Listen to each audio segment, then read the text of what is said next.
Bonjour et bienvenue pour ce nouveau numéro du Mag Agri. On commence tout de suite avec la météo des cultures. La nouvelle campagne culturale a été lancée avec l'implantation des colzas. Toutefois, la météo sèche de l'été et les arrosages irréguliers font que le développement du colza est aujourd'hui hétérogène au sein des exploitations. En effet, face à ces levées tardives ou faible développement à fin septembre, certains agriculteurs s'interrogent sur la pérennité de leur culture, tandis que d'autres, certes minoritaires, font face à un développement trop important de leur colza et se demandent s'ils doivent le réguler. C'est un paradoxe d'avoir souffert de l'excès d'eau au printemps et de souffrir de la sécheresse pour l'implantation des colzas. Toutefois, il ne faut pas précipiter les décisions et laisser faire le climat d'automne. En Champagne-Crayeuse, pour le tournesol, les premiers retours de rendement sont d'un bon niveau, compris entre 33 et 42 quintaux.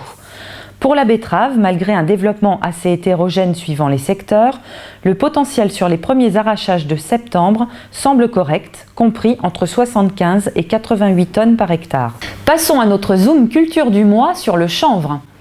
De bons résultats, que ce soit en potentiel chène-vie ou paille, sont observés cette année. Cette culture possède de nombreux atouts que l'on vous présente tout de suite. Sa moindre dépendance aux intrants, notamment phytosanitaires, sa couverture du sol qui limite le développement des adventices, sa période de récolte décalée par rapport à beaucoup d'autres cultures. Bref, des qualités importantes dans le contexte actuel. Enfin, la bonne nouvelle est l'annonce de la construction d'une nouvelle unité de transformation à proximité de Troyes, avec un potentiel de développement de 850 hectares supplémentaires. Il s'agit d'une opportunité pour les exploitants en recherche de nouvelles cultures, pour diversifier leurs assolements et pour être moins exposés aux aléas climatiques ou économiques. Rendez-vous le mois prochain pour un bilan définitif sur les cultures à récolte tardive.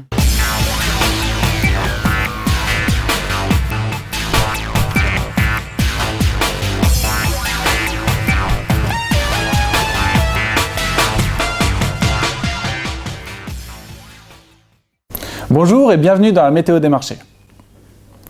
Les marchés restent lourds. Les prix du blé sont historiquement bas sur 7 ans. En raison d'une demande supérieure à l'offre, les prix de l'orge brassicole et du colza sont plutôt dans la norme. Côté maïs, une nouvelle récolte décevante s'ouvre en France et en Europe, tandis que l'abondance en Amérique et en mer Noire tend à faire baisser les prix. Oui, mais il faudra être patient. Après l'Europe, l'indice qualitatif du blé se dégrade au Canada et en Australie. Parallèlement, quelques signaux d'inquiétude apparaissent pour la nouvelle campagne, tels que des semis dans des sols secs en Europe. La stabilisation des prix à moyen terme peut être réaliste.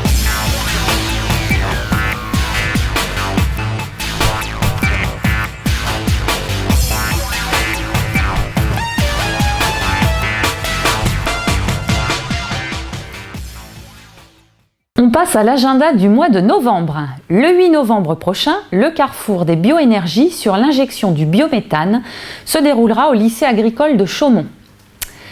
Vous retrouverez également Passion Élevage dans le département de l'Aube avec la porte ouverte qui se tiendra le 10 novembre prochain au GAEC du Chemin Rouge à Ménil-Saint-Loup de 10h à 13h.